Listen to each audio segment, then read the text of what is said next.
Boa tarde a todos. Eu queria inicialmente agradecer, né, a presença de todos vocês aqui e lembrar, né, que essa é uma repetição, né, dessa vitória que é trazer vocês todos para cá. E é muito importante que tenha essa parceria, né, quer dizer, os professores que se comprometem aí a fazer a pressãozinha para vocês escreverem os trabalhos, se inscreverem. É importante essa experiência, né, de se cadastrar no sistema, fazer as escolhas. E eu queria também agradecer, então, a Mônica, que é parceira de longa data.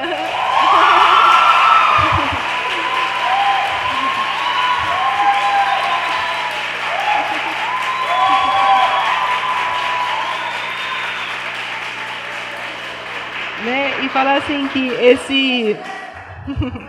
esse projeto ele é muito importante para a gente aqui, porque nos conecta, né, essa sociedade, abre esse braço importante que a universidade tem que fazer de diálogo, e que a gente tem renovado as parcerias e também tem novas parcerias e grandes encontros que acontecem, e a gente se alegra dessas oportunidades que aparecem. Né? Então, eu queria agradecer e também reforçar, né, que eu acho que na mesa redonda da manhã, eu acho que teve alguns aspectos que foram marcantes, que foi um pouco dessa sensibilidade, né? Quer dizer, que ela faz parte da construção do conhecimento, você ter esse olhar sensível, e da importância de você, para construir o conhecimento, estar aberto a multiplicidade de olhares. Né? Então, a gente teve ali a oportunidade de não ter essa arrogância, né? De ter essa voz da verdade. E para a gente ampliar a possibilidade de compreensão do mundo, como a gente amplia, se a gente é capaz de abrir possibilidades de diferentes modos de pensar. Então, a gente foi ali brindado um pouco com uma maneira muito diferente de pensamento. Eu até, na verdade, acabei tendo que sair para pegar o lanche, e eu até queria ter feito meia-culpa lá, que eu vou fazer aqui, mas não na presença deles, e depois eu me arrependi de talvez ter chamado a mesa de minha aldeia, porque eu não sei se eles têm um sentimento de posse, como a gente tem, e aí eu fiquei me perguntando se o nome minha aldeia não era inadequado, que se eu não tinha transferido um sentimento que é nosso, que é meu, para eles que talvez não pensem dessa forma. Né? Mas aí eu acabei não tendo essa oportunidade de fazer esse meia-culpa com eles lá, mas faço aqui, porque eu acho que ficou claro que eles têm uma outra perspectiva de mundo e se relacionam com a natureza e com o conhecimento com outros parâmetros. Né? E que se a gente se abre a isso amplia as nossas possibilidades de entender o mundo. Né? Eu acho que tudo que a gente está vivendo exige, né, que independente da posição, daquilo que a gente acredita ou que a gente ache mais correto, mas que a gente faça essa escolha dentro de uma cabeça aberta. Se você se abriu e achou que aquela é a sua melhor opção, ok. Mas se você fica fechado e não escuta ninguém, a gente não está fazendo escolhas, a gente está reproduzindo discursos e pode ser que eles não sejam aquilo que você acredita.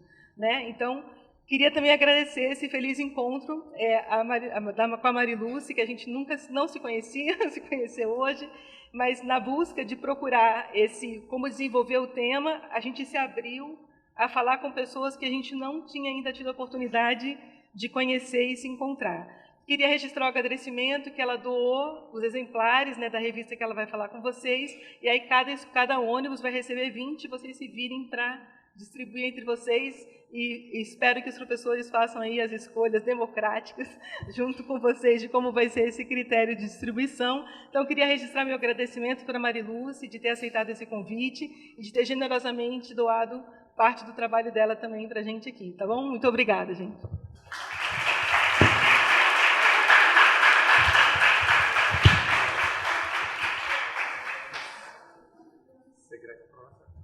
Boa tarde, gente. Meu nome é Alexandre. Eu sou aqui do programa de pós-graduação aqui do IME. Eu estou aqui só para facilitar um pouco. Eu tenho alguns avisos para dar. O primeiro deles é com relação às perguntas. No processo de perguntas, eu preciso que vocês levantem a mão para eu levar o microfone até vocês, porque o som a gente vai gravar e precisa ir para a gravação. Então, caso alguém tenha alguma pergunta mais para frente da palestra, que vocês indiquem que o microfone tem que ir até vocês. Se não chegar, vocês descem um pouquinho e fazem a pergunta aqui embaixo. Tá? O segundo aviso é para os alunos da pós-graduação do IME. Se tiver alguém aí que eu não conheço, eu conheço alguns, mas pode ter alguém que eu não conheço. A nossa lista de presença usual das palestras está aqui embaixo. Tá? Se tiver alguém, eu acho que só tem alunos do médio aí em cima. Eu acho que não tem nenhum aluno de pós. Dito isso, eu queria apresentar a nossa professora pesquisadora, jornalista, Mariluce Moura. Calma, não acabou. Calma que não acabou. Daqui a pouquinho, o currículo é grande. Ela é graduada na Universidade da Bahia, em jornalismo. Depois de um tempinho, e ela talvez conte essa história, um tempinho dela, não é meu papel, ela fez um mestrado e doutorado na UFRJ, aqui em comunicação também, isso aqui já no Rio. Ela tem pelo menos 30 anos de carreira na área de jornalismo científico, então, mais do que eu tenho tempo de vida, ela tem aí de carreira só em jornalismo científico. Ela atualmente é diretora-presidente do Instituto Ciência na Rua, um instituto que trabalha, obviamente, com jornalismo científico. Ela vai explicar um pouquinho mais sobre isso para a gente. Eu não vou me delongar muito. Então, agora sim, uma salva de palmas para a nossa fenomenal apresentadora.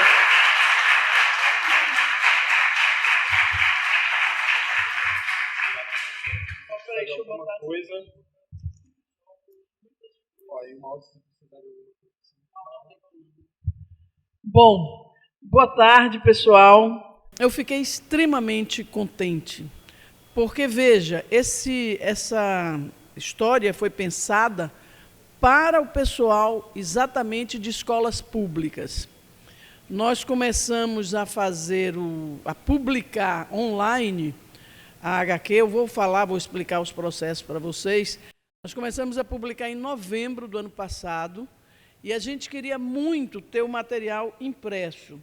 O que vocês vão receber é um exemplar desse aqui, total de 96 páginas. Quer dizer, eu não sei como é que vocês vão se dividir, porque tem mais de 20 por ônibus, né? Mas, enfim. E aí a gente queria muito ter esse material impresso, porque, como boa avó, além de gostar de contar histórias, eu sou apaixonada por história em quadrinhos mesmo, desde criança. E depois fui apresentada aos mangás, aos fanzines, enfim, a toda essa área. E o projeto Ciência na Rua, que foi instituído ali, a gente começou em 2015, a intenção dele era como falar de jornalismo de ciência, ou melhor, como falar das notícias relevantes de ciência para a moçada de 14 a 24 anos, 25. Porque eu criei uma revista chamada Pesquisa FAPESP, que é uma revista belíssima. Ali, em 1999, eu tive a felicidade de transformar um boletim que eu fui fazer para a Fundação de Amparo à Pesquisa do Estado de São Paulo, tive a felicidade de transformar numa revista. É uma revista bastante sólida, bastante importante. Durante 20 anos eu cuidei da comunicação da FAPESP e dessa revista. E eu notava que ela era uma revista... A nossa intenção lá no começo era como falar de física de uma maneira que os sociólogos entendessem. E como falar de ciência política de uma forma que, por exemplo, os químicos entendessem, né? A gente queria falar para pessoas bem formadas de todos os campos, pesquisadores de todos os campos científicos, estudantes de todos os campos científicos, e a gente queria falar de uma maneira inteligível para todos eles. Mas, evidentemente, era uma revista pensada para o pessoal que já estava mais no fim da graduação, na pós-graduação, já sendo pesquisador mesmo, cientista para valer, etc., né? E, ao longo desse processo de criar e dirigir a revista, eu percebi que eu sentia muita falta de falar dessas notícias relevantes de ciência para o pessoal mais jovem. E por que eu era tão preocupada em falar com o pessoal mais jovem? Porque eu já achava e continuo achando, que ter uma compreensão de como é que a ciência penetra no nosso cotidiano, na nossa vida, como é que ela transforma o ambiente social, como é que ela é tão significativa para aquilo que vai acontecer no futuro também, eu percebia que a compreensão sobre esse mundo era fundamental para a formação de uma cidadania mais plena, né? Então, quando eu comecei a pensar no projeto Ciência na Rua com outros parceiros, eu dizia isso, que eu queria poder falar de notícias de ciência que fosse de uma forma que fosse interessante e sobre conteúdos que fossem de alta relevância para essa população que era pouco atingida por projetos desse tipo. Evidentemente que tem revistas há décadas no Brasil voltada para o público jovem, ligada à ciência, como a Super Interessante, a Galileu, etc. Acho que a Galileu, não sei se ainda funciona, mas, enfim, já tinha revistas voltadas para o público jovem. Mas eu queria trazer aquela mesma noção que a pesquisa FAPESP trazia, ou seja, de que a produção de conhecimento científico é algo próximo da gente, é algo que se dá muito perto da gente. Não é algo que acontece lá nos Estados Unidos ou lá na Europa só. É algo que acontece aqui também entre nós, e ter acesso a toda essa produção do conhecimento e a forma de como isso se dá, poderia certamente despertar novas vocações científicas e tal, além dessa contribuição para uma cidadania mais plena. Então, o projeto foi pensado nesse escopo. E aí eu saí da revista Pesquisa FAPESP em dezembro de 2014 e comecei o Ciência na Rua, que já teve alguns apoios institucionais importantes, mas é, assim, uma organização não governamental articulada com algumas universidades e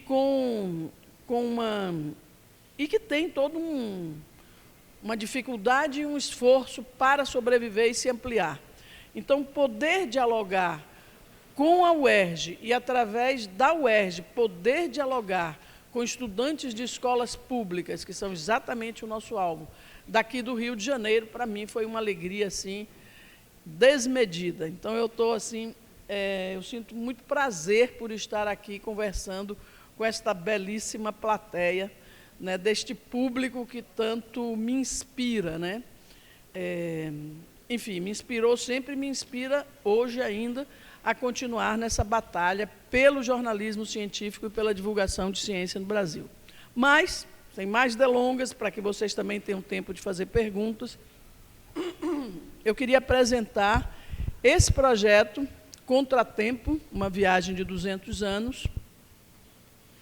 E, enfim, eu espero que vocês curtam. Eu vou apresentar aqui só algumas partes do que é essa história, para que depois vocês possam fazer perguntas e tal, e curtir depois o volume impresso, e a internet também, porque isso é disponível na internet, no nosso site, nas nossas redes sociais. Deixa eu andar aqui um pouquinho. Você disse que é só eu rodar, né, Gilson? Aqui.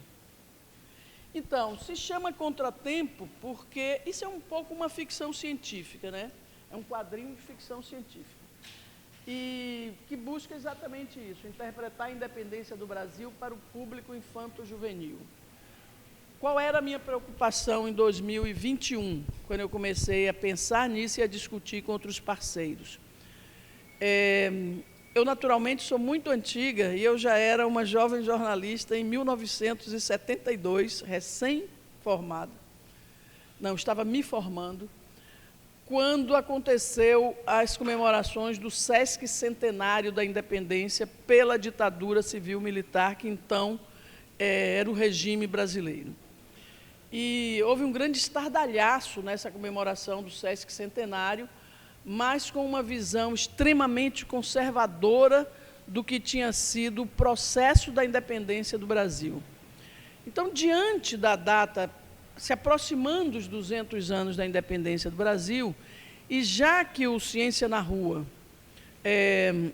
não pensa em ciência só como exatas ou biológicas, e sim como todo o campo de produção do conhecimento, portanto, as humanidades estão também no nosso alvo, eu comecei a pensar como que o Ciência na Rua poderia contribuir para o esforço que muitas instituições fariam de revisão desse processo de independência do Brasil.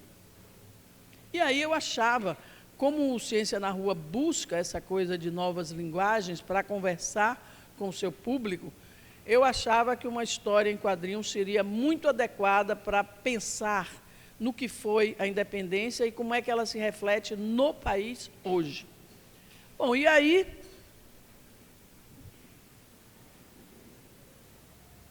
aqui eu conto, né, assim, dentro da revista, esse texto de apresentação é mais completo. Aqui diz, né, que os quadrinhos sempre estiveram no nosso horizonte. Tudo isso aí que eu já disse para vocês.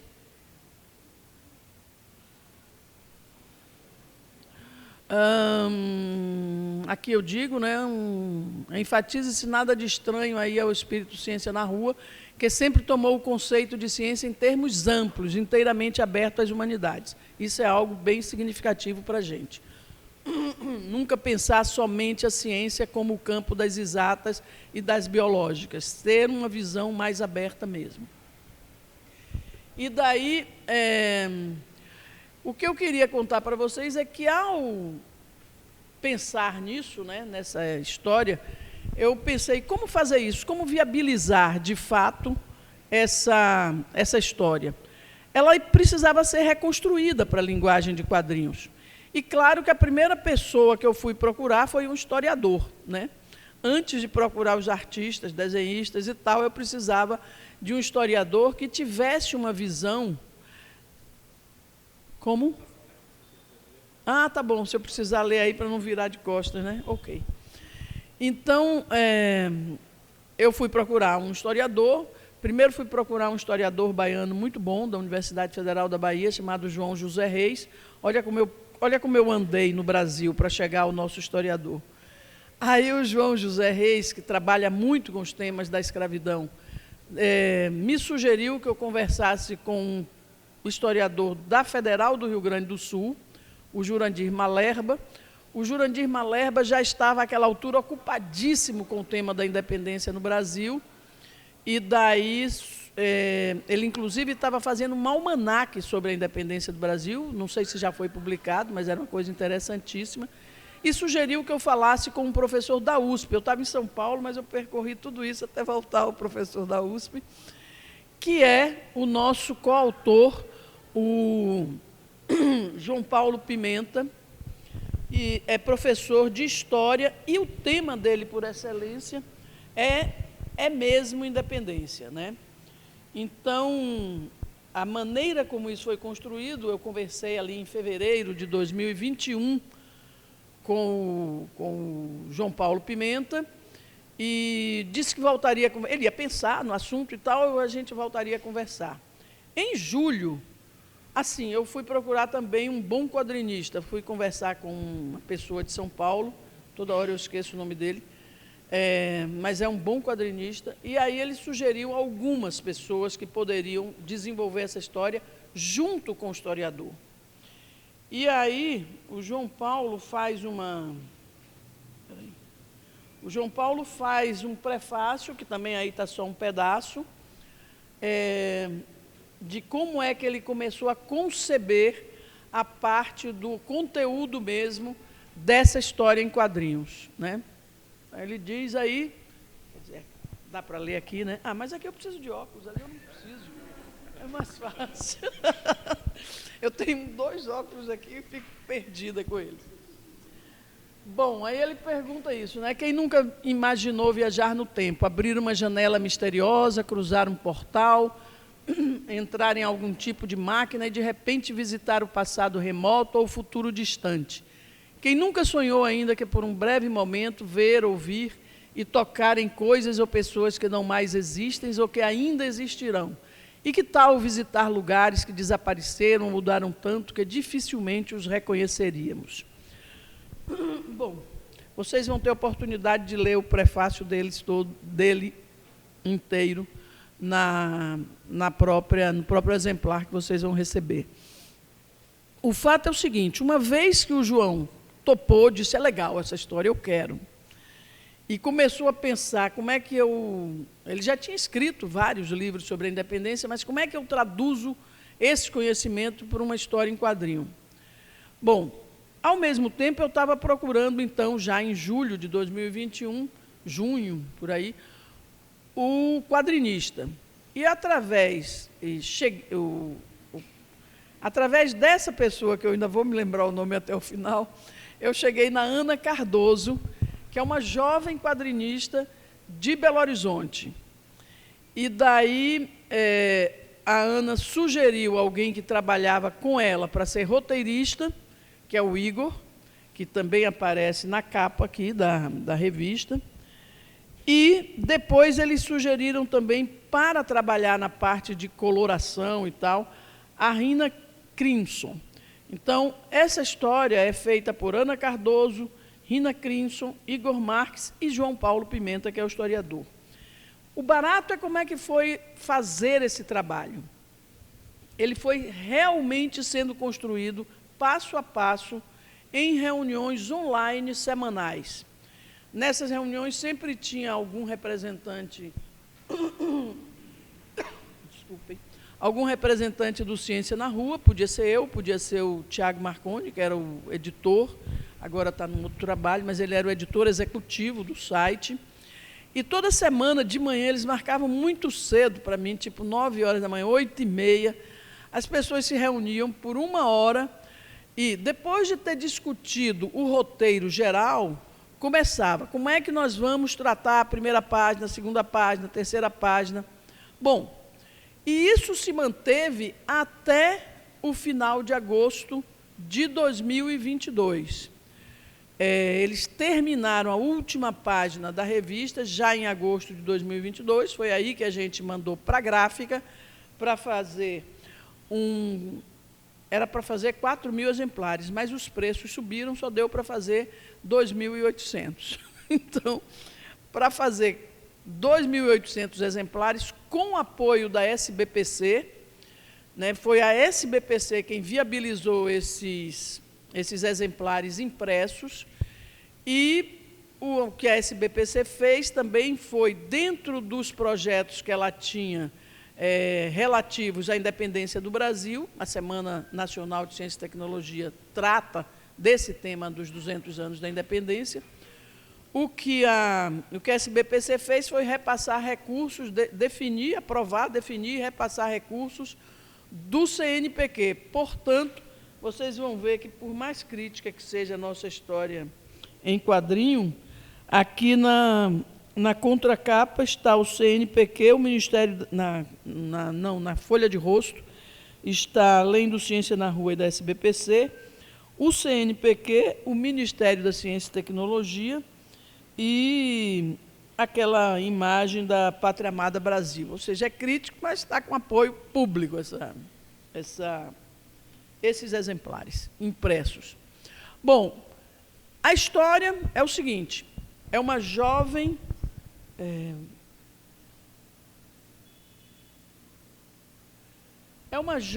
estudante de história que vive num presente conturbado, né?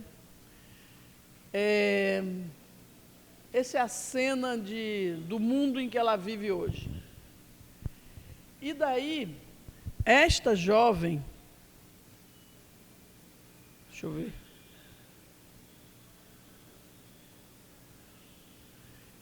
essa jovem, ela está, deixa eu ver se tem, peraí, não, aqui. Ela estuda história e ela quer entender, o professor dela dirige uma pesquisa e ela provavelmente faz parte do grupo de pesquisa como estudante e ela quer entender o que acontece, por que o mundo é distópico hoje, né? Ela quer entender isso à luz dos 200 anos. E aí, para resumir para vocês, o que vai acontecer? Ela vai pegar uma máquina do tempo, claro, é uma ficção científica, dá direito a fazer essas coisas. E ela vai voltar, ela vai perguntar para o professor, que é esse carinha aqui, que, aliás, lembra um pouco o João Paulo Pimenta, mas ele não é careca assim, não. Ela vai discutir com o professor por que voltar ao passado, por que mexer com o passado, ajudaria a conceber um outro futuro. E aí, para entender isso, ela vai voltar a 3 momentos no Brasil. Primeiro, isso aqui ainda é o presente. Ali a maquininha do tempo dela, ela vai primeiro para 1817, porque foi escolhido 1817 como um marco importante das lutas desta segunda década do século XIX, que vão definir o processo final da independência do Brasil em 1822. Então, ela volta para Pernambuco, 1817, porque ela quer entender algumas coisas, né? Nem ela, nem o professor querem tomar a independência do Brasil com aquele jeito estereotipado de que o Dom Pedro estava passando ali nas margens do Ipiranga e tal, e gritou: laços fora, soldado, querem mesmo acabar com, enfim, independência ou morte, querem mesmo. As cortes de Lisboa querem mesmo, não lembro a frase inteira, enfim, mas vocês já devem ter visto isso muitas vezes. Então, ela vai para 1817, e aí ela vai entender um pouco, ela primeiro vai saber sobre umas revoltas populares naquele momento de 1817. Né?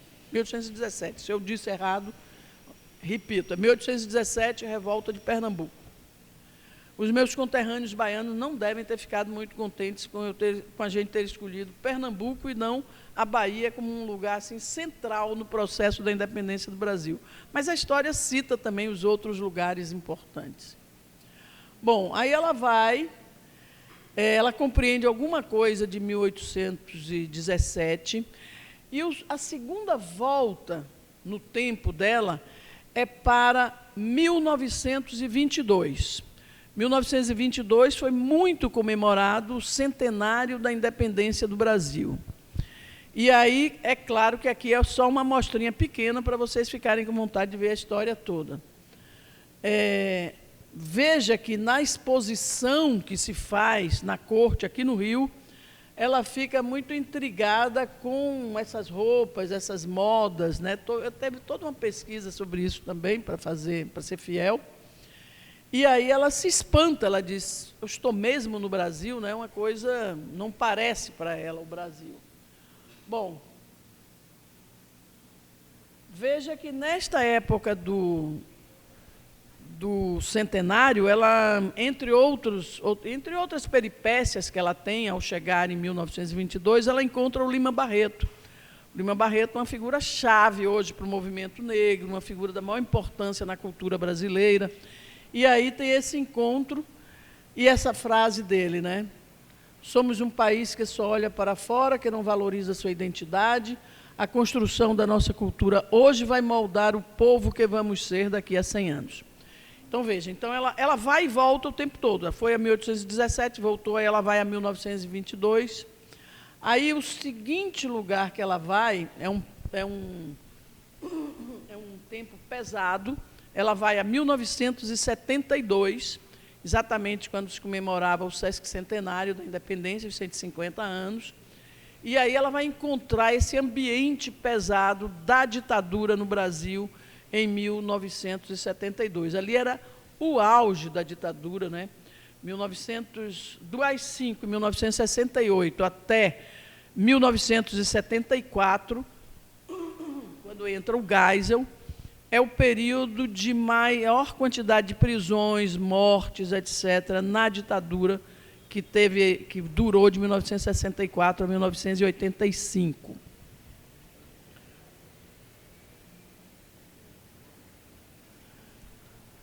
Aí é esse clima bem estranho, bem pesado, o povo correndo.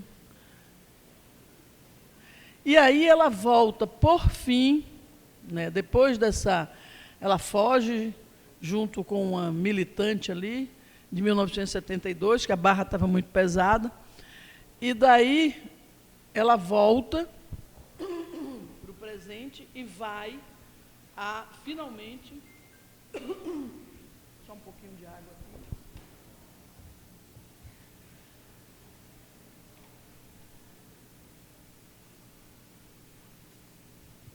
É daí, depois de ter visitado 1817, 1922 e 1972, portanto, 3 momentos históricos de peso no processo de consolidação do país que a gente tem, é aí que ela volta a 1822, para ver exatamente aquele momento, aquele ano e aquele momento que é simbolicamente e, em termos de efeméride, é quando se comemora mesmo a nossa independência, né?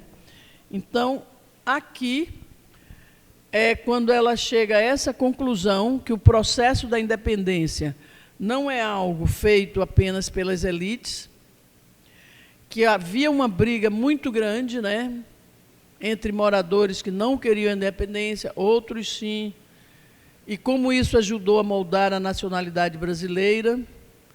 Aí ela vai concluindo que isso é bem diferente do que as pessoas imaginam sobre a independência. Ali não vou enxergar de jeito nenhum essa letra, então vou ter que ler de óculos aqui.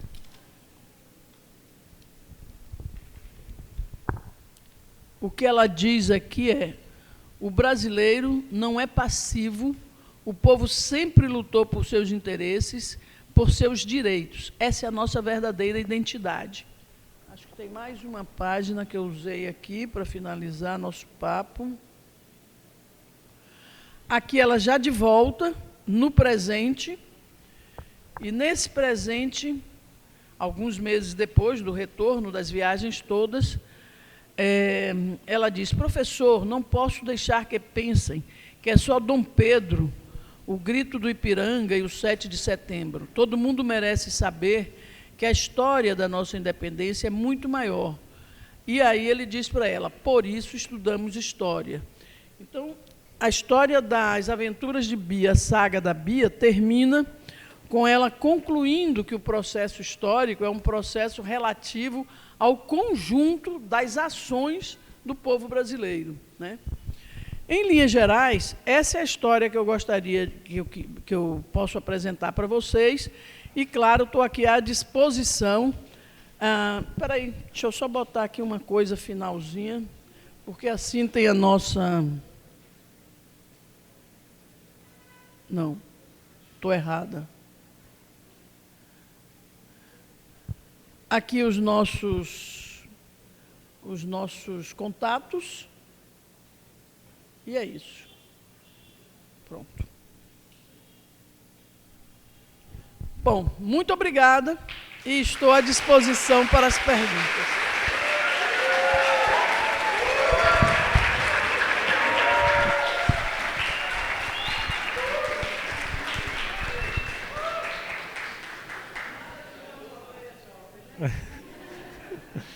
Gente, agora a gente abre para as perguntas. Vem cá. Não precisa descer não, é só para você chegar mais perto do microfone.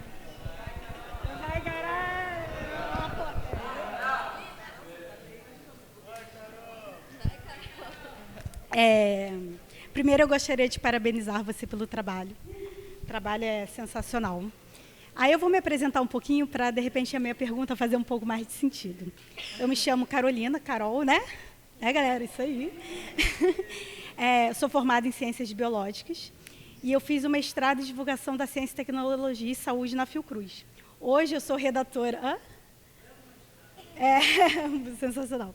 Hoje eu sou redatora da Revista Científica de Biologia da USP. E a minha pergunta é o seguinte: a gente lá na USP, quando a gente estava lá na revista, a nossa ideia era pegar os artigos e tentar transformar numa linguagem mais palatável, né? Só que o que acontece? Tá. O que acontece? A gente não teve uma aceitação tão grande quanto a gente achou que teria. E aí eu queria saber se você tem um feedback das pessoas que leram os quadrinhos, se esse feedback foi positivo, como é que foi. E aí eu queria que você contasse um pouquinho disso para a gente, tá bom? Obrigada.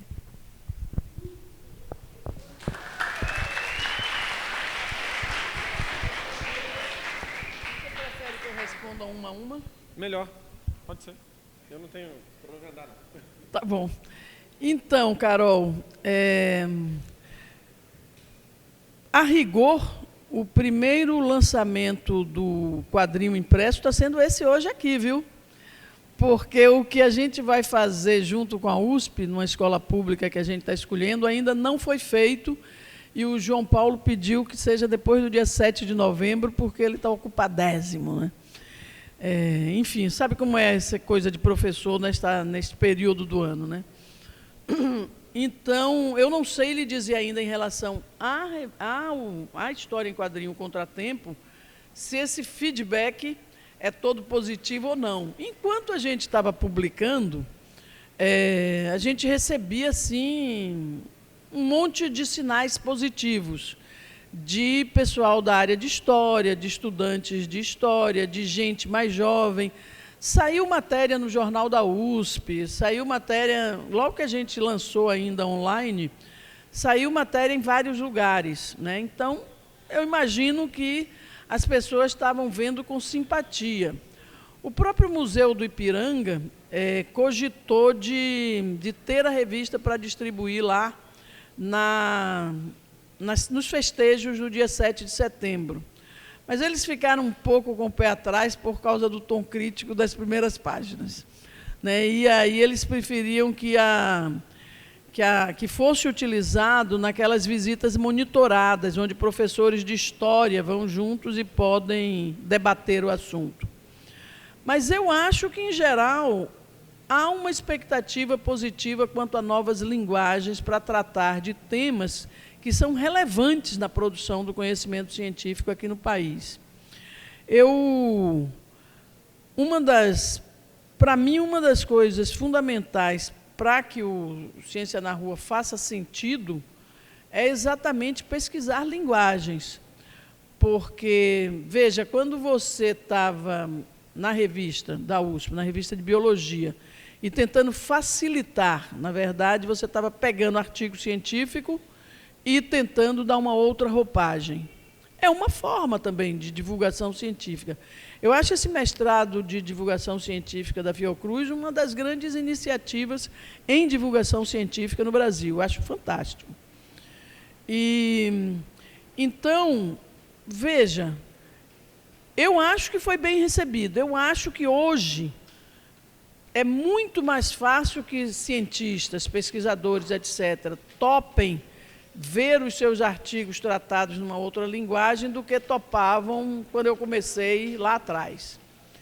Mas na revista Pesquisa FAPESP, por exemplo, o nosso acordo foi que nós, jornalistas, iríamos tratar das matérias. A gente deixaria os cientistas, os pesquisadores, as fontes, lerem para corrigir eventuais falhas científicas e técnicas, mas que eles não tinham nenhum direito de se meter na linguagem, que éramos nós que estávamos fazendo isso. Então, acho que essa coisa, a própria experiência da pesquisa FAPESP ajudou muito em relação aos pesquisadores em São Paulo. Imagino que no Rio também isso se dê e em outros cantos do país. Mas é isso, tem que experimentar.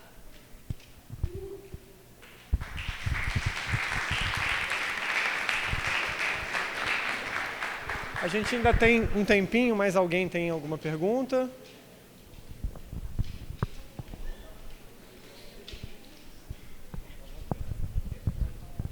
Oi, dá para ouvir? Então, a minha, na verdade, não é uma pergunta, é uma consideração. Eu me chamo Carolina também, sou da Universidade Federal Fluminense, graduando em História, e no semestre passado fiz parte da residência pedagógica com um projeto sobre roteiros de videogame. Pensar a história através de roteiros de videogame para alunos de educação básica de escolas do interior de Campos. Então, fiquei extremamente contemplada com a pesquisa, porque um dos nossos projetos era abordar a independência, fomos muito sabotados pela pandemia, que dificultou o acesso, muita gente não tinha internet, mas foi muito significativo e, com certeza, eu vou falar sobre a pesquisa para o meu orientador, o Cristiano, que justamente, quando você estava falando, vieram vários insights em pensar, quando ele falava, quando eu quis abordar a história de uma perspectiva diferente, falar sobre os videogames, os meus orientadores falaram para eu desistir, porque a história não era feita assim. Então, acho que esses novos olhares para a história é pensar em que a gente precisa se modificar, a gente precisa se inteirar dos assuntos e se inteirar da modernidade e trazer ela para a gente. Conseguir chegar nos alunos com uma outra linguagem, porque eu acho que a academia ela tem uma dificuldade enorme em pensar como que o conhecimento acadêmico vai para dentro da sala de aula, vai para as ruas, e o Ciência na Rua é justamente isso. Lá em Campos a gente também faz, a gente vai para a rodoviária e conversa com os moradores que passam e a gente expõe as nossas pesquisas, e eu acho que é isso, né? A universidade ela precisa ultrapassar os muros e mostrar que a ciência que a gente faz lá é a ciência que também deve estar na rua. Então, só uma consideração mesmo. Obrigada pela exposição, e é isso.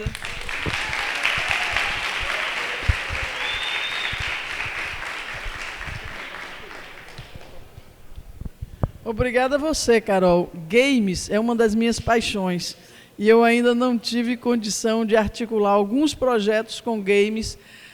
Eu me lembro que eu submeti à FAPESP como empresa, né? Tinha uma pequena empresa de jornalismo e submeti à FAPESP um projeto para fazer 2 games, um relativo à Amazônia, e isso foi em 2016, e outro relativo a... O Lugar dos Sonhos se chamava. Era uma coisa ligada à neurociência. E é um barato, porque a Amazônia cresceu enormemente de importância como tema nos últimos anos, e os sonhos virou assim uma coisa fantástica, tratada pelo Siddhartha Ribeiro, no livro dele, na pesquisa toda dele e no livro dele a respeito. Aí eu digo, a gente teria 2 games ligados a 2 grandes assuntos, e a pessoa que deu o parecer disse que não poderia ser apoiado como projeto de inovação tecnológica, porque ali não havia inovação tecnológica, o que para mim é uma visão extremamente estreita, né? Porque a gente estaria jogando para essa possibilidade de gamificar algo assim de temas extremamente relevantes. Então, eu quero lhe dar parabéns pelo seu trabalho e aproveite que eu deixei ali o meu contato e me mande isso, que eu quero publicar isso no site do Ciência na Rua. Muito obrigada. Acho que está em cima da hora.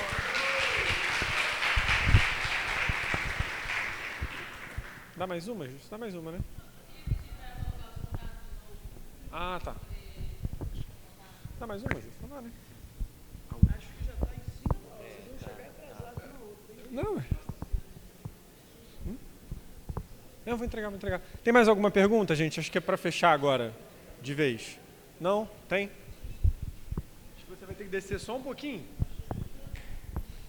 Esse cabo é meio... aqui tá meio preso. Tá preso lá. Não pode mais puxar. Já é. Pode escolher do lado dela lá? Claro.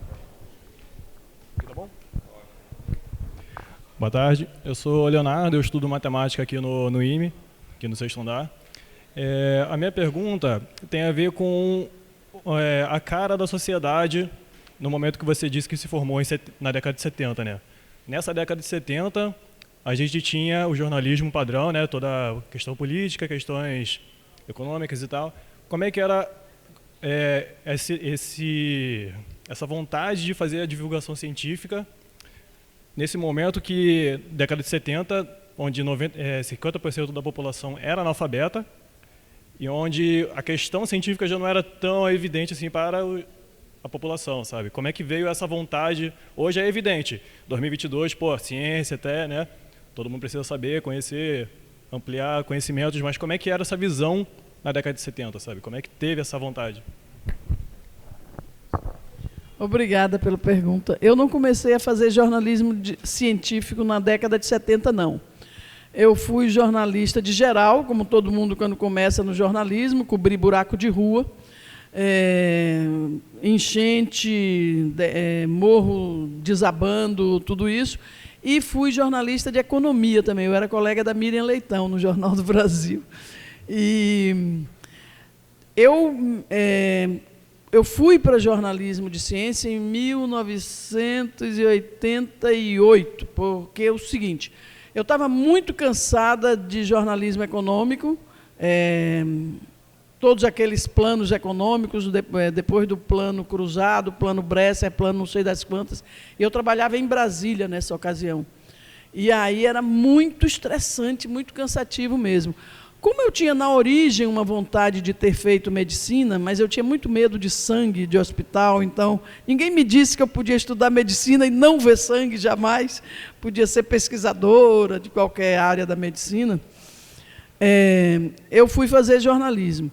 Quando, em 88, eu estava louca para largar jornalismo de ciência, eu já tinha largado jornalismo econômico, eu já tinha largado, passei um ano trabalhando com criança, com divulgação do Unicef, que é voltado a criança e adolescente, né?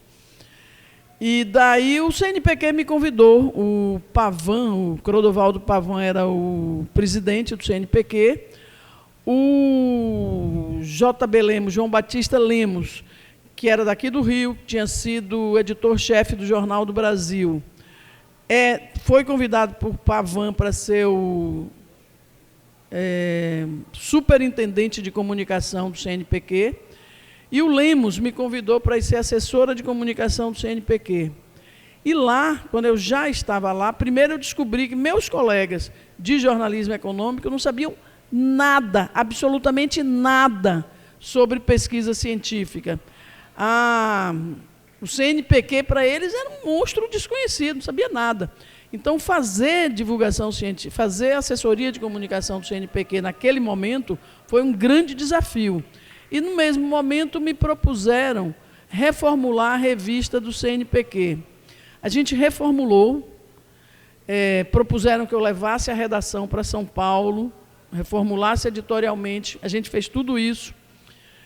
Chegou a publicar, naquele momento, a inflação no Brasil atingia 80% ao mês, e aí o CNPq estava assim, asfixiado, sem dinheiro já, e tentando alguns arranjos para fazer a revista, alguns arranjos econômicos. Ia se associar com alguma empresa brasileira e tal, bababá. Tudo isso estava certo.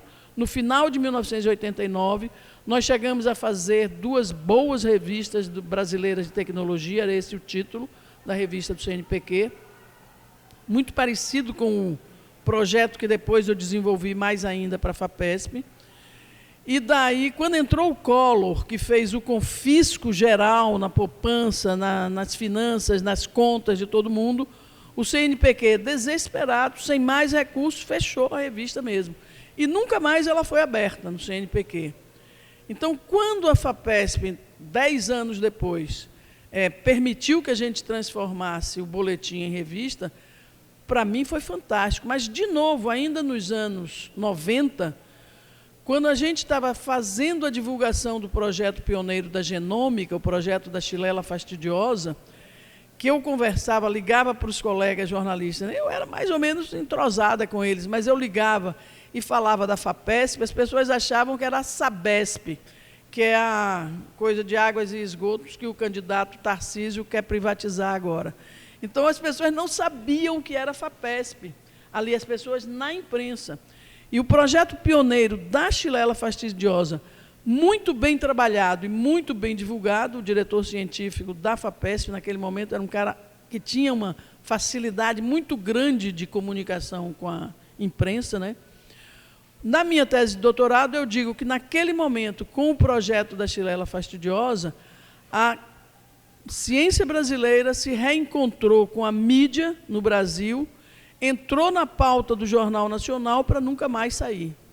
Então, de fato, você não tinha, nos anos 70, nenhuma possibilidade a sério de jornalismo científico. Isso começa a se constituir após a ditadura.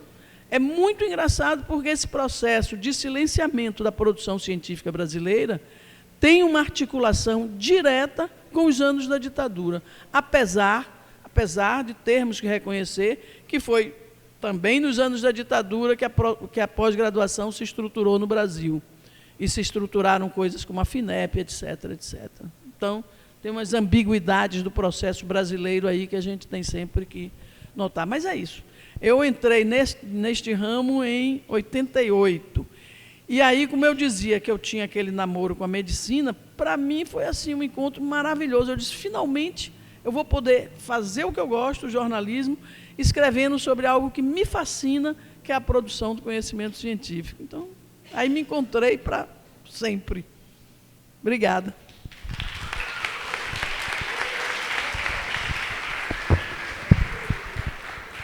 Gente, então agora a gente encerra a nossa palestra. Eu queria agradecer mais uma vez a professora.